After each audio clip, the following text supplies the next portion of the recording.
السلام عليكم ورحمة الله وبركاته.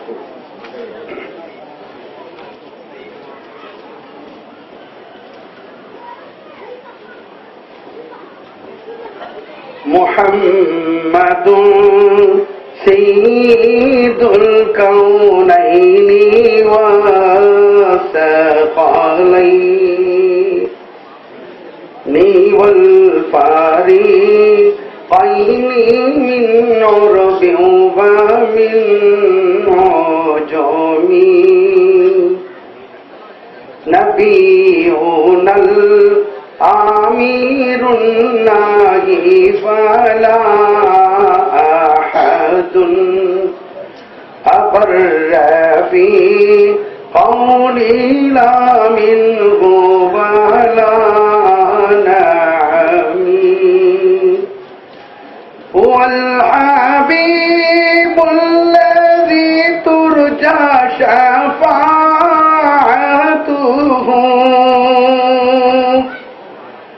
هو الحبيب الذي ترجى شفاعته لكل هول من الأهوال مقتحم مولاي صل وسلم دائما أبدا على حبيبك خير الخلق كلهم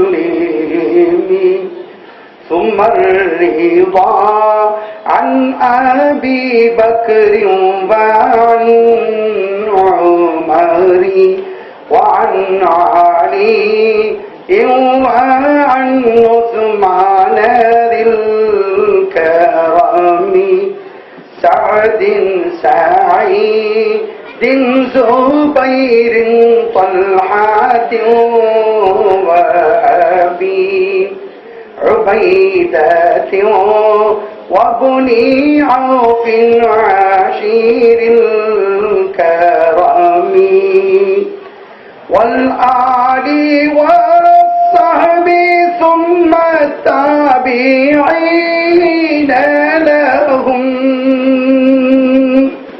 والآل والصحب ثم التابعين لهم أهل التقى والنقى والحلم والكرم مولاي صل وسلم دائما أبدا على حبيبك خير الخلق كلهم يا ربي بالمصطفى بلغ مقاصدنا واسمع لنا ما مضى يا واسع الكرم يا ربي بالمصطفى بلغ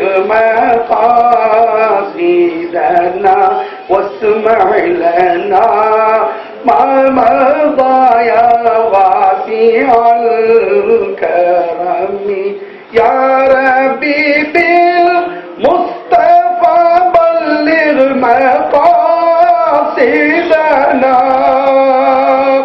يا ربي بالمصطفى بلغ مقاصدنا واسمح لنا ما مضى يا واسع الكرم مولاي صل وسلم دائما أبدا على حبيبك خير الخلق كلهم.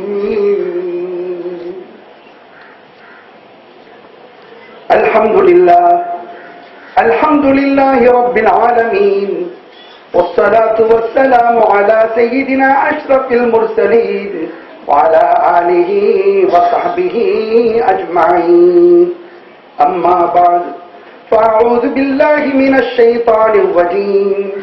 بسم الله الرحمن الرحيم يا أيها الذين آمنوا اتقوا الله حق تقاته ولا تموتن إلا وأنتم مسلمون. எல்லாம் வல்ல அல்லாஹ்வின் நல்லடியார்களே, பேட்மா நகரம் நூருல் ஈமான் கல்வி அறக்கட்டளையின் சார்பாக நடைபெறுகிற நதுவத்து நூரியா மாணவியர் மன்ற சிறப்பு சொற்பொழிவு நூருல் ஈமான் தையல் பயிற்சியகத்தில் தையல் பயிற்சி பெற்றவர்களுக்கு சான்றிதழ் வழங்கும் விழா, நூருல் ஈமான் திருக்குர்ஆன் பாடசாலை ஆண்டு விழா, நூருல் ஈமான் இஸ்லாமிய மகளிர் கல்லூரியின் 9வது ஹாஃபிலா ஆலிமா பட்டமளிப்பு விழா ஆகிய பெருவிழாக்களுடைய சங்கைக்குரிய தலைவர், நூருல் ஈமான் கல்வி அறக்கட்டளையினுடைய தலைவர் பெருந்தகை அல்ஹாஜ் ஏஎம் அமானுல்லா கான் அவர்களே, முன்னிலை வகிக்கக்கூடிய சங்கைக்குரிய நிர்வாகிகளே, பெருந்தகைகளே, சமுதாய முன்னோடிகளே, கல்லூரியினுடைய சிறப்புமிக்க நிர்வாகிகளே, உறுப்பினர்களே, சங்கைக்குரிய இந்த கல்லூரியினுடைய தலைமை ஆசிரியர் அவர்களே, முதல்வர் அவர்களே, முதன்மை ஆசிரியர் அவர்களே, ஆசிரியர் பெருந்தகைகளே, கண்ணியத்திற்குரிய உஸ்தாதாக்களே, முஅல்லிமாக்களே,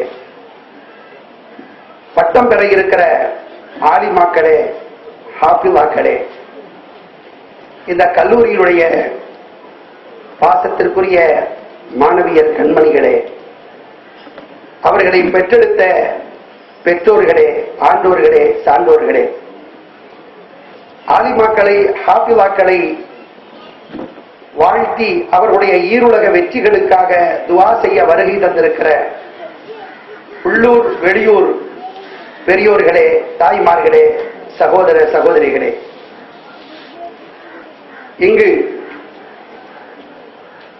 ஆலிமாக்களுக்கும் ஹாஃபிலாக்களுக்கும் பட்டம் வழங்கி பட்டமளிப்பு பேருரை நிகழ்த்துவதற்காக வருகை தந்திருக்கிற கோவை மாநகர ஜமாத்துல் உலமா சபையினுடைய தலைவரும் கோவை மாநகர ஃபத்வா குழுவினுடைய தலைவருமாகிய சங்கைக்குரிய பெருந்தகை மௌலானா அல்ஹாஜ் எம்ஹெச் அபுல் ஹசன் ஆலிம் ஃபாசில் பாக்கவி ஹஜ்ரத் அவர்களே,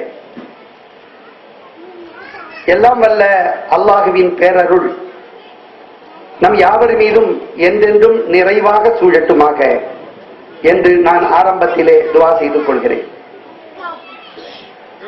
இந்த சிறப்பான பெருவிழாக்களுடைய நிகழ்ச்சியில் நான் பங்கேற்க வேண்டும் என்று கல்லூரியினுடைய முதல்வர் பெருந்தகை சித்திக் ஹஸ்ரத் அவர்கள் என்னை கேட்டுக்கொண்டதன் அடிப்படையில் இன்று உங்கள் சமூகம் நிற்கிறேன். அவர்கள் இந்த கல்லூரியுடைய வளர்ச்சியில் நம் சமுதாய பெண்மணிகளுடைய ஆன்மீக முன்னேற்றத்திற்கு அவர்களுடைய பங்களிப்பில் நான் மிகுந்த மகிழ்ச்சி அடைகிறேன். என்னை விட வயதில் மூத்தவராக இருக்கிற அவர்களுடைய வயதில் குறைந்தவர்களாகிய எங்களை போன்றவர்களை வேலை வாங்குவதில் அவர்கள் கடைபிடிக்கிற அணுகுமுறை எங்களை கவர்ந்திருக்கிறது. எனவேதான் அவர்கள் எங்களை தொடர்பு கொள்கிற போதெல்லாம் உடனுக்குடன் அந்த தொடர்புகளுக்கு மதிப்பளித்து அவர்கள் இன்னும் ஆரோக்கியத்தை அதிகமாக பெற்று அவர்களோடு இணைந்திருக்கிற ஆசிரியர் பெருமக்கள், உஸ்தாதாக்கள், முஅல்லிமாக்கள், முதர்ரிசாக்கள், இந்த அறக்கட்டளையினுடைய நிர்வாகிகள், பொறுப்பாளர்கள், இந்த ஊர் மக்களுடைய ஜமாத்துகளுடைய நிர்வாகிகள், இவர்கள் அனைவர்களுடைய ஒரே இலக்கை கொண்ட அந்த பணியில் நானும் என்னை மானசீகமாக, தார்மீகமாக, மார்க்க ரீதியாக இணைத்துக் கொள்வதில் பெருமகிழ்ச்சி அடைகிறேன். என் அன்பானவர்களே, நேற்றைய தினம் முக்கியமான ஒரு கூட்டம் சென்னையிலே முஸ்லிம் சமுதாய அரசியல் அமைப்புகள் அனைத்தும் ஒன்று கூடி கூட்டமைப்பாக இயங்குகிறதே, அந்த கூட்டமைப்பில் நான் சார்ந்திருக்கிற ஐக்கிய சமாதான பேரவையும் ஒரு அங்கம். எனவே சமுதாய பிரச்சனைகள் வருகிற போது பிரச்சனைகளுடைய தன்மையை பொறுத்து அவசரமாக கூட வேண்டிய இக்கட்டான சூழ்நிலை ஏற்படும். அப்படி ஒரு இக்கட்டான சூழ்நிலை நேற்று ஏற்பட்டுவிட்டது. சென்னையிலே ஹோட்டல் அபு பேலஸிலே அனைத்து அமைப்புகளும் ஒன்று கூடி சமுதாய பிரச்சனைகள் இன்று இஷ்யூ பேஸிலே இன்று நடக்கக்கூடிய முக்கியமான பிரச்சனைகளுக்கு ஒரு தீர்வை காண வேண்டும் என்ற அவசர அழைப்பு ஒருங்கிணைப்பாளர் மூலமாக அப்பல்லோ ஹனீஃபா அவர்கள் மூலமாக உடனடியான அவசர அழைப்பு. பலமுறை அவருடைய அலைபேசியிலிருந்து தொடர்ந்த எனக்கு தொடர்புகள். நான் அங்கு இருக்க வேண்டிய ஒரு நிலை. ஆனால் இந்த நிகழ்ச்சியில் நான் வர வேண்டும் என்று ஏற்கனவே தேதி கொடுத்து ஒப்புதல் தெரிவித்து எல்லா ஏற்பாடுகளும் முடித்த நிலையில் இப்படி ஒரு அவசர அழைப்பு வந்த போது ஐக்கிய சமாதான பேரவையினுடைய பொதுச் செயலாளரை அந்த நிகழ்ச்சிக்கு நான் அனுப்பி வைத்துவிட்டு குறித்த நேரத்தில் இங்கு வந்து கலந்து கொள்ள வேண்டுமே என்பதற்காக இங்கு வேகமாக வருகை தந்திருக்கிறேன். என் குடும்பத்தவர்கள் யாரும் நான் இருக்கிற காயல் பட்டணத்தில் சொந்த குடியில் இப்போது இல்லை. எல்லோரும் சென்னையில் இருக்கிறோம். இங்கு வந்திருப்பது என்னுடைய ஊருக்காக நான் வரவில்லை. நான் சென்னையிலிருந்து வந்திருப்பதே இந்த கூட்டத்தில் சங்கமமாக வேண்டும் என்ற அந்த பரக்கத்தை பெற வேண்டும் என்ற உயர்ந்த நோக்கத்தோடு தான் என்பதை உங்களுடைய மேலான கவனத்திற்கு கொண்டு வர கடமைப்பட்டிருக்கிறேன். இங்கே பட்டம் பெறுகிற ஹாஃபிலாக்கள், பட்டம் பெறுகிற ஆலிமாக்கள், இவர்கள் எவ்வளவு மகிழ்ச்சி அடைவார்களோ இந்த அவர்களுடைய வாழ்க்கையிலே மிகப்பெரிய ஒரு பொன்னாள். இப்படி ஒரு சிறப்பான ஒரு நாளை இதற்கு முன் அவர்கள் அடைந்ததில்லை. இதைவிட ஒரு சிறப்பான வாய்ப்பை இன்ஷா அல்லாஹ் அவர்கள் நிச்சயமாக பெற முடியும். இந்த ஹாஃபிலாக்களும் ஆலிமாக்களும் நாளை நம்மோடு இணைந்து ஜன்னத்துல் ஃபிர்தௌஸிலே இருக்கக்கூடிய ஒரு வாய்ப்பை அல்லாஹ் தருவானே. அப்படிப்பட்ட அந்த ஒரு வாய்ப்பு கிடைக்கும். அந்த வாய்ப்புக்கு ஒரு முன்னோட்டமாக அல்லாஹ் தஆலா இதை ஆக்கி தந்தருவானாக என்று நான் துஆ செய்ய கடமைப்பட்டிருக்கிறேன். எனவே அவருடைய நிகழ்ச்சியில் நான் கலந்து கொள்வதன் மூலமாக அந்த பூக்களோடு சேர்ந்து இந்த நாரும் மணக்கும் என்ற நம்பிக்கையிலே நான் இங்கே வந்து கலந்திருக்கிறேன்.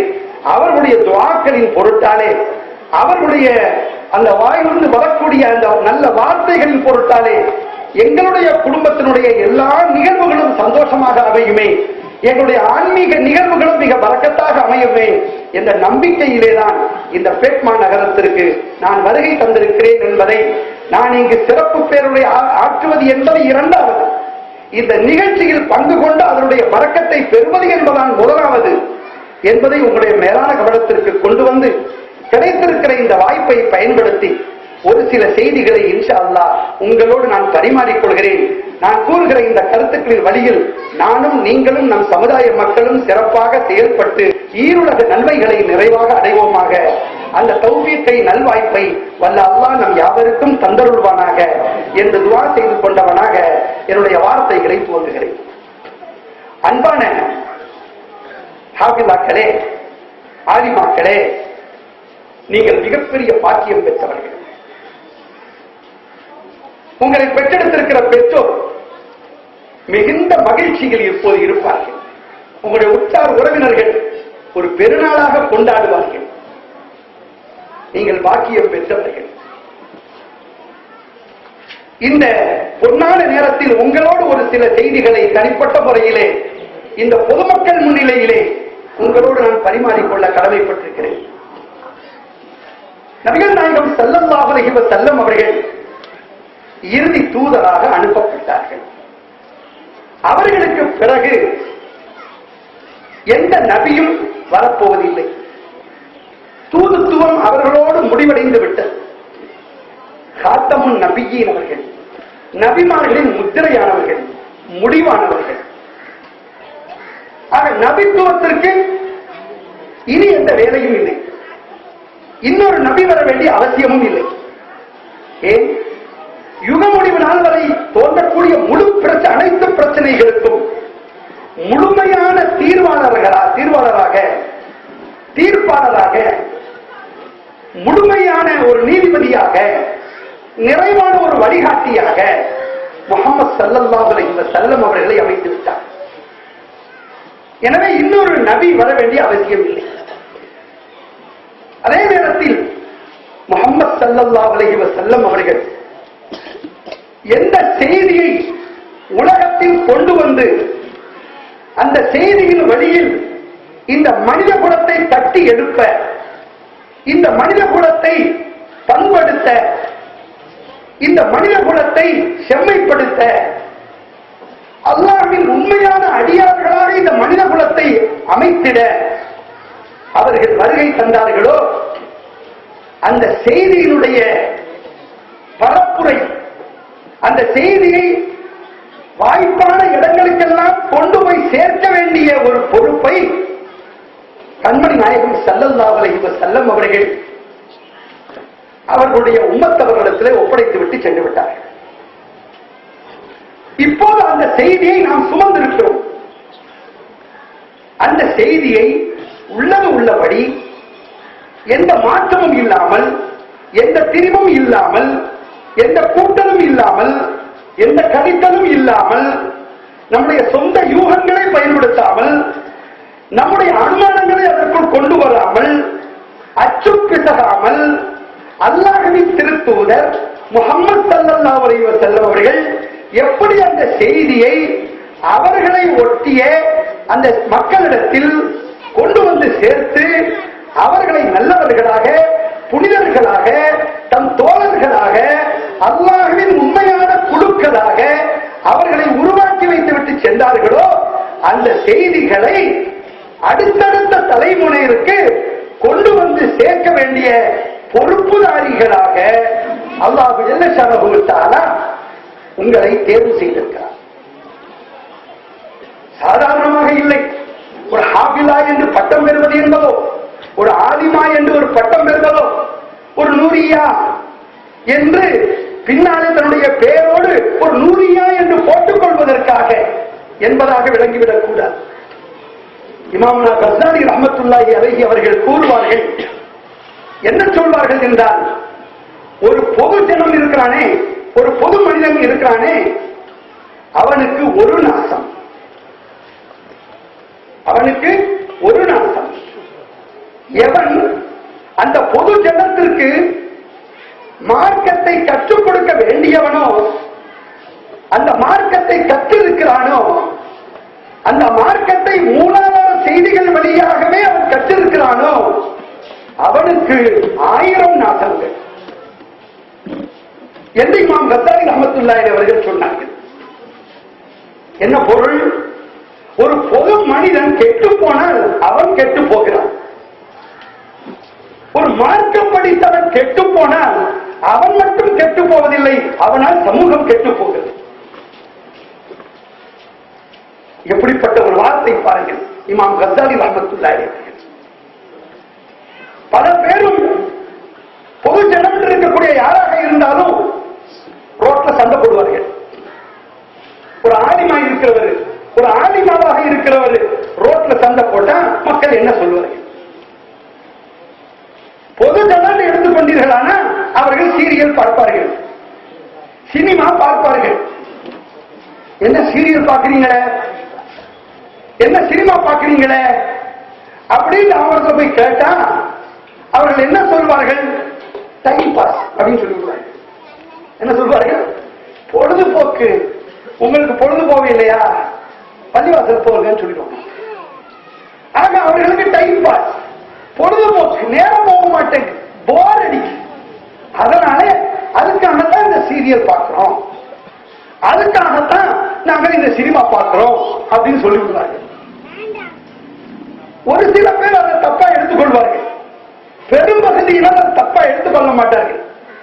சரி, சினிமா கொட்டைக்கு போகாம வீட்டுல பாக்குறானே மவராசி நல்லா பார்த்துட்டு போட்டு அப்படிங்கிற மாதிரியான ஒரு சூழலுக்கு வந்துருவோம்.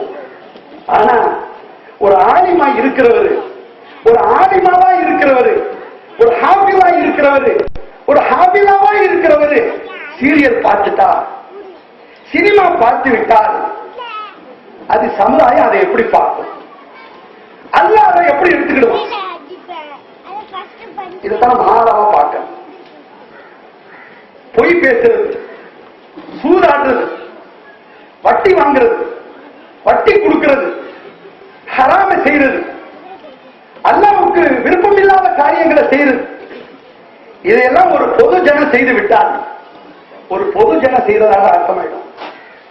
ஆனா ஒரு ஆலிமு, ஒரு ஆலிமா இதை செய்து விட்டால் அதனுடைய விளைவு எப்படி இருக்கும்? இப்போது புரிகிறதா? நூறியாங்கிற அந்த பதவி இருக்கிறதே எவ்வளவு பாரமானது. இத கவனத்தில் வைக்கணும். சரி, நம்ம வீட்டுல ஒரு பிள்ளை இருக்கு, ஒரு பெண் பிள்ளை இருக்கு, அது காலேஜில் படிக்குது அல்லது காலேஜில் படிக்கல, வீட்டுல இருக்குது, வீடு கூட்டல, துணி துவைக்க இல்ல, சமைக்க இல்ல, அம்மாவுடைய பேச்சை கேட்கல, அது ஒரு பெரிய விவகாரமாக. ஆனா ஒரு ஹாபிலா, ஒரு ஆலிமா அம்மா பேச்ச கேட்கல, அத்தா பேச்ச கேட்கல, பாப்பா பேச்ச கேட்கல அப்படிங்கிறதாக அமைந்தால் அது எப்படி இருக்கும்? இப்படி நம்ம யோசிச்சு பார்க்கணும். ஆக அல்லாஹ் ஜல்ல ஷஅனஹு வ தஆலா நமக்கு ஒரு பெரிய பொறுப்பை தந்திருக்கிறான். சாதாரணமாக இல்லை, நமக்கென்று ஒரு மிகப்பெரிய பொறுப்பு இருக்கிறது. அந்த பொறுப்பை சுமந்திருக்கிறோம். இதுதான் ஆழமா நீங்க கவனத்தில் வைக்க வேண்டிய ஒரு விஷயம். இன்றைக்கு எவ்வளவு சந்தோஷமாக ஆலிமாக்களே, ஹாபிமாக்களே நீங்கள் இருக்கிறீர்களோ, உங்களுடைய பெற்றோர் சந்தோஷமாக இருக்கிறார்களோ, உங்களுடைய உறவினர்கள் எவ்வளவு மகிழ்ச்சியாக இருக்கிறார்களோ, அந்த சந்தோஷம், அந்த உற்சாகம், அந்த மகிழ்ச்சி காலாகாலத்துக்கு சந்தோஷம், அந்த மகிழ்ச்சி நிலையா இருக்கணும். ஆலிமாக்களே, ஹாபிலாக்களே, நீங்கள் எப்போதும் மார்க்கத்தோடு தொடர்புடையவர்களாக இருக்க வேண்டும். சுபுஹ் தொழுக நீங்க தான் எடுத்து விடணும். ஒரு வீட்டுக்கு போறீங்க, ஒரு வீட்டுக்கு போறீங்க, விருந்துகளா போறீங்க, அங்க எப்படி நீங்க நடப்பீங்க அதை பார்ப்பாங்க, சமுதாயம் பார்க்கும். அல்லாஹ் பார்க்கிறானே, சாதாரணமாக இல்லை. ஒரு திருமணம் நடக்கிறது, அந்த திருமண நிகழ்ச்சியில நீங்க பங்கெடுக்கிறீங்க. அப்படி இருக்கும்போது அங்கே உங்களுடைய உணவருந்துகிற நிகழ்வு, உடை உடுத்தி இருக்கிற நிகழ்வு, அங்கு மற்றவர்களை சந்திப்பீர்களே, அப்ப சந்திப்பினுடைய கோணம், அந்த தோரணை எப்படி இருக்கும் எல்லாம் சமுதாயம் பார்க்கும். நாளைக்கு உங்களை ஏதாவது ஒரு குரல் யாராவது சொல்லிவிட்டால் அது உங்களை மட்டும் பாதிக்காது, நீங்க படிக்கிற கல்வியை பாதிக்கும், நீங்க எங்க படித்தீர்களோ அந்த கல்லூரியை பாதிக்கும், யாரிடத்துல பாடம் பெற்றீர்களோ அந்த ஆசிரியர்களை, அந்த உஸ்தாதாக்களை பாதிக்கும், அந்த நிர்வாகத்தை பாதிக்கும். இதையெல்லாம் கவனத்தில் வைத்துக் கொண்டு அல்லாஹ் மிகப்பெரிய பொறுப்பை தந்திருக்கிறான். இப்ப நமக்கு உங்களுக்கு அல்லாஹ் தந்திருக்கிற பொறுப்பு என்ன தெரியுமா? சாதாரணமாக அல்ல. நீங்கள் எதை மனதில் சுமந்தீர்களோ, உங்களுடைய மெமரியில ஏற்றி வைத்துக் கொண்டீர்களோ, முதலில் அதை உங்களுடைய வாழ்க்கையில கொண்டு வரும். எல்லா விஷயங்களும் சரி, வாக்குறுதி கொடுக்கிறதுல, கடன் கொடுக்கிறதுல, கடன் வாங்குறதுல, கொடுக்கல் வாங்கல, ஒப்பந்தங்கள்ல, பேச்சுவார்த்தைகள்ல, உறவுகளை பேணுவதில், அண்டை வீட்டாளர்களை மதிப்பதில், பெரியவர்களை கண்ணியப்படுத்துவதில், சிறியவர்கள் மீது பாசம் காட்டுவதில், பிற மத சகோதர சகோதரிகளோடு தொடர்பு கொள்வதிலே, தொலைபேசி தொடர்பு கொள்வதிலே, அலைபேசியில தொடர்பு கொள்வதிலே, இப்படிப்பட்ட எல்லா வகைகளிலேயும் உங்களுக்கு பெரிய பொறுப்பு இருக்கு. கொஞ்சம் யோசித்து பாருங்கள். நபிகள் நாயகம் ஸல்லல்லாஹு அலைஹி வஸல்லம் அவர்கள் முதல்ல இக்ரா பிஸ்மி ரப்பிக்கல்லதீ ஹலக் ஹலக்கல் இன்சான மின் அலக் இக்ரா ரப்புக்கல் அக்ரம் அல்லதீ அல்லம பில் கலம் என்ற அந்த வஹியை முதலில் சுமந்து கொண்டு வீட்டுக்கு வருகிற போது முதலில் யாரை சந்தித்தார்கள்? அவருடைய அருமை துணைவி கதீஜா நாயகி ரலியல்லாஹு அன்ஹா அவர்களை சந்தித்தார்கள். என்னை போர்த்துங்கள் ஜம்மிலூனி ஜம்மிலூனி என்று சொன்னார்கள். நபி ஸல்லல்லாஹு அலைஹி வஸல்லம் அவர்கள் பதட்டத்தில் இருந்தார்கள், வேர்வை வடிகிறது. அப்படிப்பட்ட நிலையிலே கதீஜா நாயகி அவர்கள் போர்வையை போட்டி ஆசுவாசப்படுத்தி அமைதிப்படுத்தி நடந்தது என்ன என்று கேட்டார்கள். எல்லாம் உங்களுக்கு தெரியும், வரலாறு படித்திருப்பீர்கள். இப்போது கவனத்தில் கொள்ள வேண்டிய விஷயம் என்னவென்றால், முதலில் வகையை பெற்றுவிட்டு வீட்டுக்கு வந்து பதட்டத்தோடு என்னை போர்த்துங்கள் என்று சொன்ன போது, வேர்வையில் அவர்கள் நனைந்த போது போர்வையை போர்த்தி அவர்களை ஆசுவாசப்படுத்தி அமைதிப்படுத்தி நடந்தது என்ன என்று கேட்டு பிறகு நபி ஸல்லல்லாஹு அலைஹி வஸல்லம் அவர்களிடத்தில் கதீஜா நாயகி என்ன சொன்னார்கள்? கல்லா வல்லாஹி லா யுஹ்ஸீக அல்லாஹு அபதா இன்னக லதஸிலுர் ரஹீம வ தஹ்மீலுல் கல்ல வ தக்ஸிபுல் மஅதூம வ தக்ரில் லைஃப வ துஈனு அலா நவாயிபில் ஹக்கி. நிச்சயமாக அல்லாஹ் உங்களுக்கு ஒருபோதும் எந்த வகையான இழப்பையும் பாதிப்பையும் ஏற்படுத்தவே மாட்டான். ஏன் தெரியுமா? நீங்கள் சொந்த பந்தங்களோடு ஒட்டி வாழுகிறீர்கள், முடியாதவர்களுக்கு நீங்கள் தூக்கி சுமக்கிறீர்கள், இல்லாதவர்களுக்காக நீங்கள் சம்பாதித்து உழைத்து கொடுக்கிறீர்கள், சிறந்த முறையில் விருந்தோம்பல் செய்கிறீர்கள், பாதிக்கப்பட்ட மக்களுக்காக ஓடோடி சென்று நீங்கள் உதவுகிறீர்கள். இப்படிப்பட்டவர் அல்லவா நீங்கள் என்று கதீஜா நாயகி ரலியல்லாஹு அன்ஹா அவர்கள் நபிகள் நாயகம் ஸல்லல்லாஹு அலைஹி வஸல்லம் அவர்களை பார்த்து சொன்னார்கள். இந்த செய்தியை நீங்கள் அறிந்திருப்பீர்கள். இப்போது யோசித்து பாருங்கள், கதீஜா நாயகி ரலியல்லாஹு அன்ஹா அவர்கள் 15 ஆண்டு காலம் அவர்களோடு வாழ்ந்தார்களே, நபித்துவம் பெற்ற இப்போது அவர்களுக்கு 40 வயது, கதீஜா நாயகிக்கு 55 வயது, 40 வயதுல கதீஜா நாயகி மணமுடித்தார்கள். இதுவரை 15 ஆண்டு காலம் வாழ்ந்திருக்கிறார்கள். இதற்கு பிறகு ஒரு 10 ஆண்டு காலம் வாழ்ந்திருக்கிறார்கள். நபித்துவத்திற்கு பிறகு ஒரு 10 ஆண்டு காலம் வாழ்ந்தார்கள். நபித்துவத்திற்கு முன்பு 15 ஆண்டு காலம் வாழ்ந்தார்கள். 15 ஆண்டு காலமாக நபி ஸல்லல்லாஹு அலைஹி வஸல்லம் அவர்களை அணுஅணுவாக பார்த்திருக்கிறார்கள். கதீஜா நாயகி ரசூலுல்லாஹி அவர்கள் எதை கண்டார்கள்? சொந்த பந்தங்களை ஒட்டி வாழ்வதே, முடியாதவர்களை தூக்கி சுமப்பதே, இல்லாதவர்களுக்காக உழைத்து கொடுப்பதே, சிறந்த முறையில் விருந்தோம்பல் செய்வதே, பாதிக்கப்பட்ட மக்களுக்காக ஓடோடி உதவி செய்வதே, இதைத்தான் பார்த்திருக்கிறார்கள். அதை பார்த்து கதீஜா நாயகி ரசித்திருக்கிறார்கள். நபி ஸல்லல்லாஹு அலைஹி வஸல்லம் அவர்களை பற்றி ஒரு உயர்ந்த எண்ணம் கொண்டிருக்கிறார்கள். என் அருமையான ஹாஃபிலாக்களே, என் அருமையான ஆலிமாக்களே, எங்கள் நாயகம் முஹம்மது ஸல்லல்லாஹு அலைஹி வஸல்லம் அவர்கள் எந்த உயர்ந்த பண்புகள் இருந்தனவோ, எந்த உயர்ந்த பண்புகளை பார்த்து ரசித்து மகிழ்ந்தார்களோ கதீஜா நாயகி, அந்த கதீஜா நாயகியுடைய வாரிசுகளாக நீங்கள் இருக்க வேண்டும்.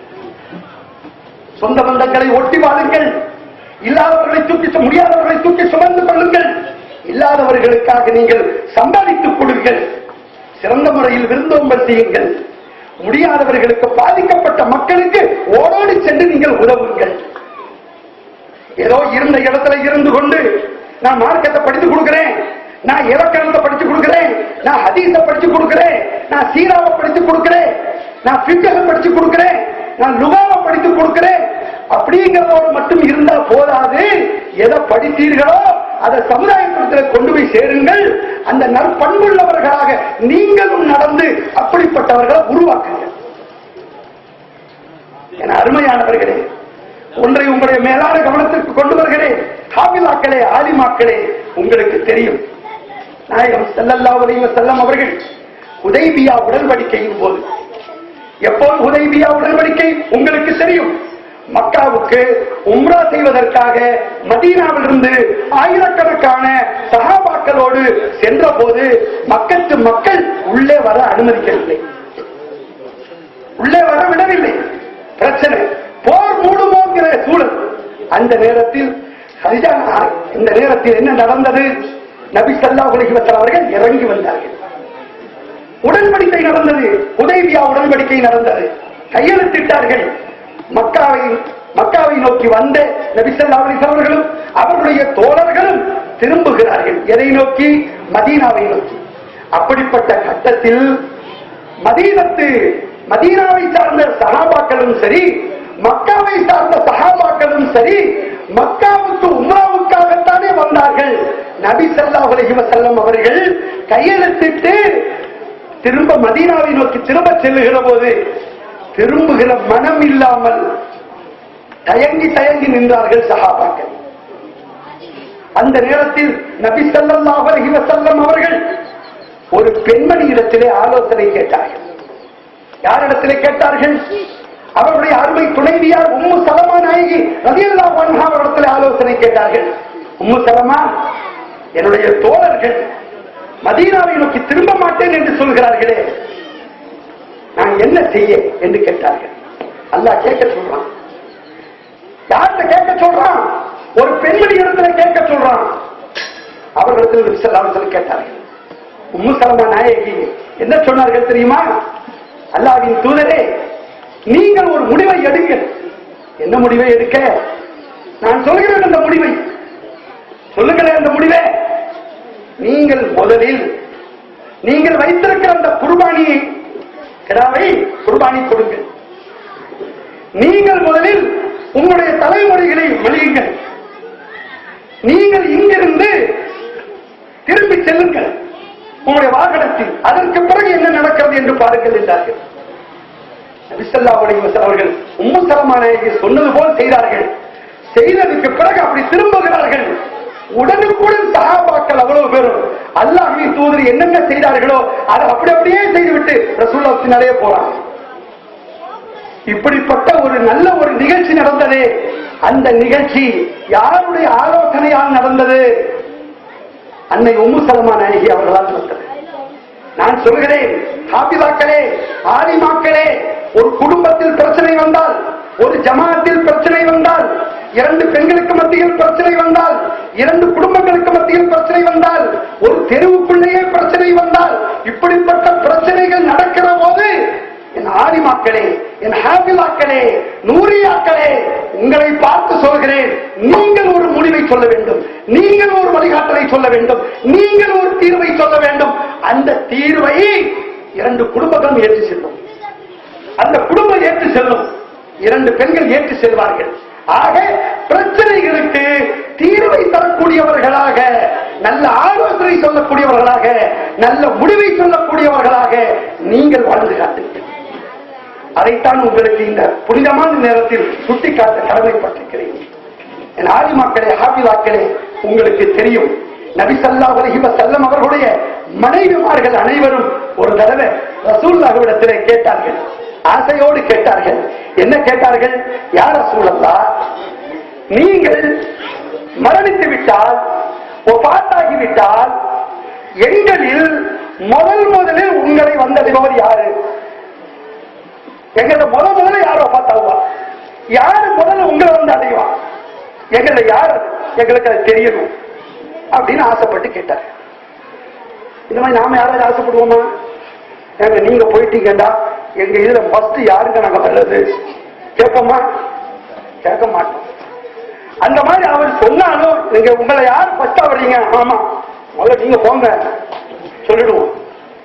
ஆனா கொஞ்சம் யோசிச்சு பாருங்க.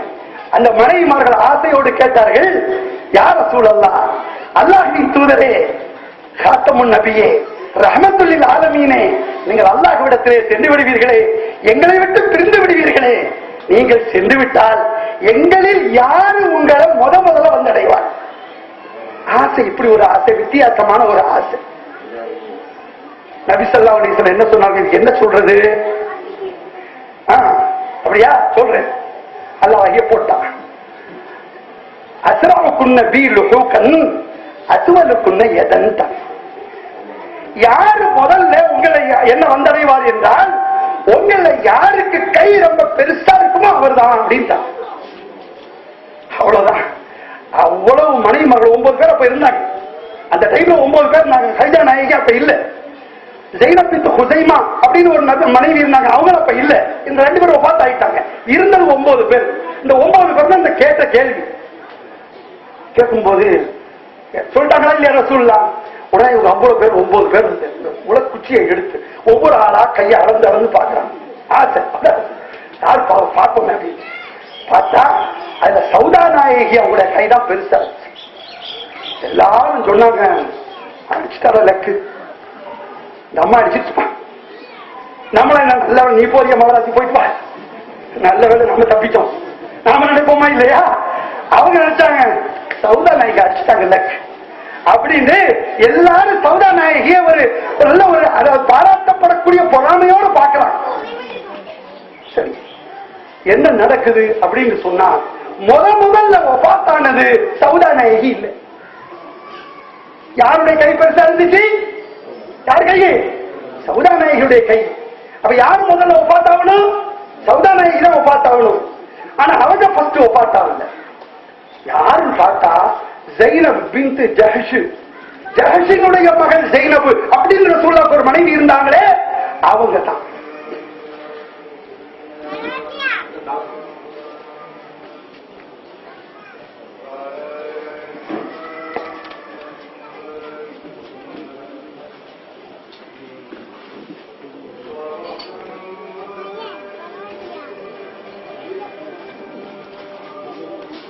வரஹ்மத்துல்லாஹி வபரகாத்துஹு.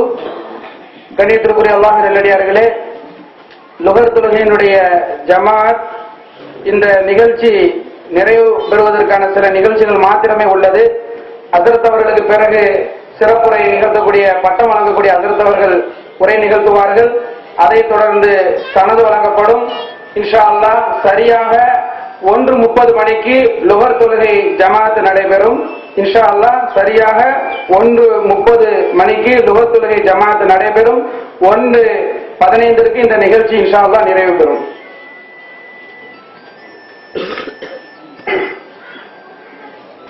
அல்ஹம்துலில்லாஹ். ஆக ஸைனப் பின்த் ஜஹ்ஷ் ரலியல்லாஹு அன்ஹா அவர்கள் தான் முதலிலே வஃபாத் ஆகிறார்கள்.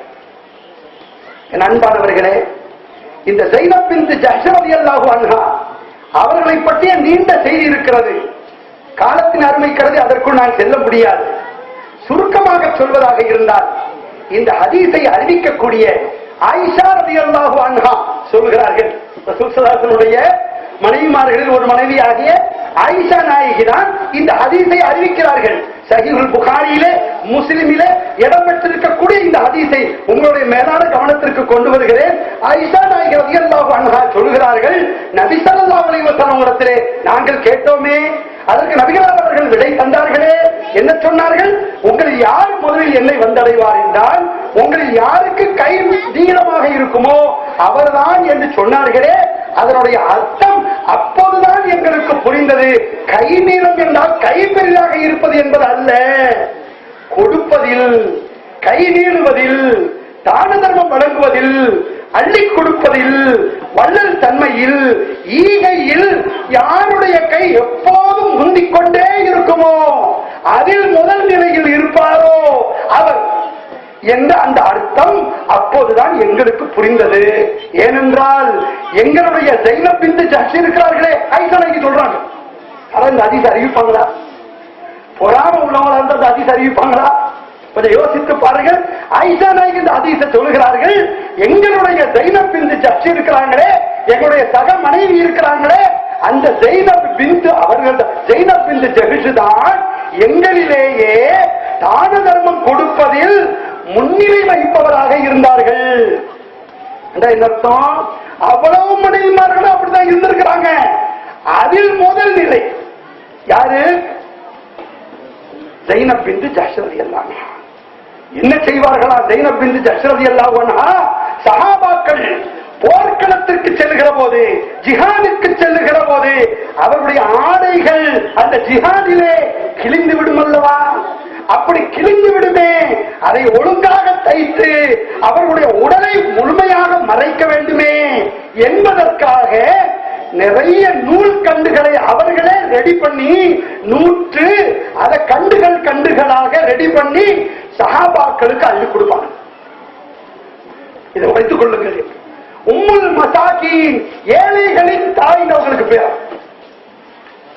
என் அருமையான நூரியாக்களே, ஹாபிலாக்களே, ஆலிமாக்களே, இந்த மனை உம்மஹாத்துல் முஃமினீன் இவர்கள் தான் உங்களுக்கு முன்மாதிரிகள்.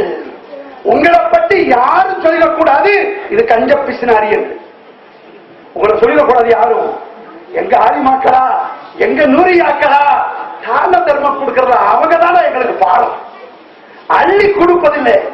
அவங்களுக்கு அந்த மாதிரியான சின்னத்தனம் வராது. விட்டு கொடுக்கிற தன்மை இருக்கும், பெருந்தன்மை இருக்கும், நகை பைத்தியம் கிடையாது. அது மாதிரி அவங்க ஆசைப்பட மாட்டாங்க, பேராசைப்பட மாட்டாங்க. 2 அக்கா இருக்கும், 2 அக்கா தங்கச்சி இருப்பாங்க. தங்கச்சி ஆலிமாவா இருக்கும், அது அக்கா ஆலிமாவா இருக்கும். ஒண்ணு ஆலிமா இல்லாம இருக்கும். அம்மா அப்பாவும் நகை கொடுக்கும் போதோ பட்டாடை கொடுக்கும் போதோ இந்த ஆலிமா அக்கா தங்கச்சி சொல்லும், என் சகோதரி கொடுங்க, அவர்களுக்கு கொடுங்க, எனக்கு பரவ பார்த்துக்கணும். இப்படி கொடுப்பாங்க. நில விஷயத்தில, சொத்து விஷயத்தில இவங்க விட்டு கொடுப்பாங்க, பெருந்தன்மை நடப்பாங்க. ஊர்ல இருக்கிற ஏழையா, கஷ்டப்பட்டவங்களா, மருந்துக்கு வழி இல்லையா, படிப்புக்கு வழி இல்லையா, உடைக்கு வழி இல்லையா, வீடுக்கு வழி இல்லையா, குடிசையில கிடக்குறாங்களா, பஞ்சத்துல கிடக்குறாங்களா, எங்க ஆலிமாங்க நிற்பாங்க, எங்க நூறியாங்க நிற்பாங்க, எங்க ஹாஃபிலாங்க நிற்பாங்க.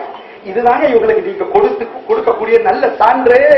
இந்த சான்றிதழ் கொடுக்க போறாங்களே, இந்த ஷஹாதாவை நீங்க பெற போறீங்களே, இது ஃப்ரேம்ல மாற்றதுக்கு இல்ல, இது உங்களுடைய இதயத்துக்குள்ள. இது இன்ஷா அல்லாஹ் நாளை ஜன்னத்துல் ஃபிர்தௌஸ்க்கு போறதுக்கு சான்றிதழா இருக்கணும். இதை நீங்க கவனத்தில் வைத்துக் கொண்டு அப்படி செயல்பட்டால் நீங்க எங்கெல்லாம் போவீங்களோ, ஆஸ்திரேலியாவுக்கு போனாலும் சரி, ஜப்பானுக்கு போனாலும் சரி, ஜெர்மனுக்கு போனாலும் சரி, எங்கேயும் அல்ல போக வைப்பான். மதீனாவுக்கு போக வைப்பான், மக்காவுக்கு போக வைப்பான். உங்களுடைய எத்தனையோ பேரு உங்கள்கிட்ட கால் மடிச்சு உட்காருவாங்க, ஓதுவாங்க, உங்கள்கிட்ட இதோ தேசங்களை பெறுவாங்க. மூத்த பெண்மணிகள் இருப்பாங்களே, அவங்களுக்குள்ள சண்டை தகராறு வந்தா நீங்க என்ன ஆலிமா வராங்க, அவங்க வராங்க. இப்படி இருக்கணும், எப்படி இருக்கக்கூடாது. வர்றா தலைவலி பிரச்சனை, வர்றா சுமேரி, இந்த மாதிரி இருந்துடக்கூடாது. பிரச்சனையாக இருக்கக்கூடாது, பிரச்சனைக்கு தீர்வு சொல்லக்கூடியவர்களாக இருக்கணும். அந்த மாதிரியான ஒரு நல்ல சூழலை உருவாக்கணும். நான் கேட்டுக்கொள்கிறேன், ஆலிமாக்களே, ஹாபிலாக்களே, பெற்றெடுத்திருக்கிற பெற்றோரே, உங்களுக்கு நான் பணிவா கேட்கிறேன், உங்க பிள்ளைகளுக்கு நல்ல ஜோடிகளை பிடிச்சு ஏற்பாடு பண்ணி கொடுங்க. நல்ல ஜோடிகள்.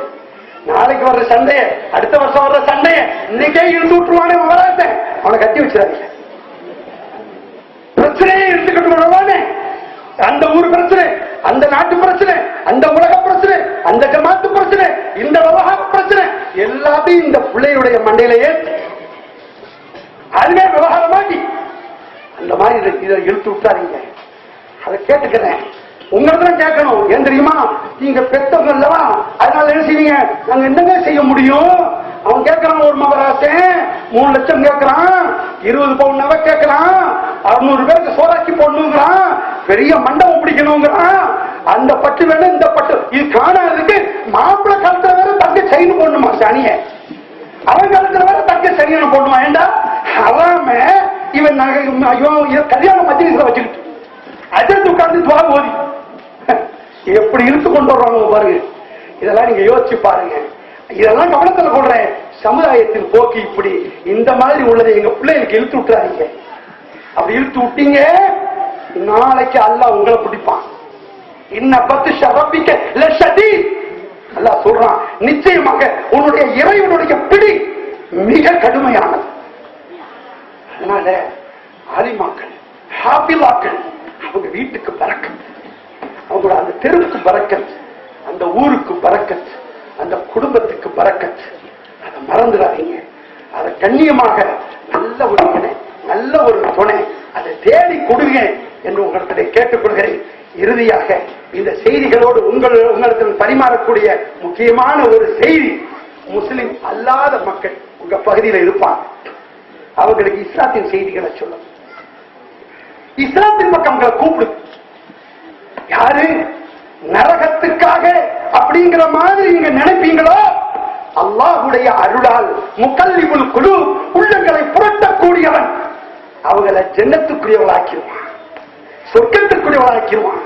எனவே இஸ்லாத்தின் பக்கம் அடையுங்கள், இஸ்லாத்துக்கு வரவையுங்கள். இஸ்லாத்துக்கு வந்துவிட்டால் அவர்களை ஆறத் தழுவுங்கள், அவர்களை அரவணையுங்கள். அலிமாக்களே, ஹாபிலாக்களே, இதை உங்களுக்கு பணிவாக வைக்கிறேன். அப்படிப்பட்ட ஒரு நிகழ்வுகள் நடக்கிற போது என்னையும் தொடர்பு கொள்ளுங்கள். ஐக்கிய சமாதான பேரவை என்று அமைப்பு நடத்துகிறேன் என்றால் தவா ரீதியாக இஸ்லாத்துக்கு யார் வந்தாலும் ஆரத்தழுவி அவர்களுக்கு என்ன பண்ணணும்? கத்னா பண்ணணுமா? அவங்களுக்கு என்ன செய்யணும்? அப்படி எடுத்து கொடுக்கணுமா? எதிர்த்து பேர் மாத்தணுமா? அடிப்படை கல்வி ஊட்டணுமா? மதரசால சேர்க்கணுமா? உலக கல்வி கற்றுக் கொடுக்கணுமா? வேலை வாய்ப்பு அவங்களுக்கு உண்டாக்கி கொடுக்கணுமா? திருமணம் முடித்து வைக்க வேண்டுமா? ஜமாத்துகளோட இணைத்து வைக்க வேண்டுமா? எல்லா பணிகளையும் சிறப்பாக செய்யக்கூடிய ஒரு ஊழியன் தான் உங்கள்கிட்ட பேசிக் கொண்டிருக்கிறேன். எனவே சொல்கிறேன், அந்த மாதிரி வருகிற போது தொடர்பு கொள்ளுங்கள். இப்படிப்பட்ட ஒரு நல்ல சூழலை உருவாக்குவோம். இன்ஷா அல்லாஹ் ஒவ்வொரு ஆண்டும் இது போன்ற நிகழ்ச்சியில் பங்கேற்கக்கூடிய தௌஃபீக்கை வல்ல அல்லாஹ் எங்கள் யாவருக்கும் நிறைவாக தந்தருள்வானாக. இந்த ஹாஃபிலாக்கள் மூலமாக, இந்த ஆலிமாக்கள் மூலமாக உலகமெங்கும் இஸ்லாம் பரவக்கூடிய நிலை, முஹம்மது ஸல்லல்லாஹு அலைஹி வஸல்லம் அவருடைய அழகிய நடைமுறை பரவக்கூடிய நல்ல சூழலை வல்ல அல்லாஹ் தஆலா நிறைவாக ஏற்படுத்தி தந்தருள்வானாக என்று துஆ செய்தவனாக கிடைத்திருக்கிற இந்த வாய்ப்பை பயன்படுத்தி நான் சொன்ன செய்திகளில் சரியானது இருக்குமானால் அது அல்லாஹ்வை சார்ந்தது, தவறாக இருக்குமானால் அது என்னை சார்ந்தது என்று உங்களிடத்தில் சமர்ப்பித்து என்னுடைய வார்த்தைகளை நிறைவு செய்கிறேன். வாஹிர் தஅவானா அல்ஹம்துலில்லாஹி ரப்பில் ஆலமீன். வஸ்ஸலாமு அலைக்கும் வரஹ்மத்துல்லாஹி வபரகாத்துஹு.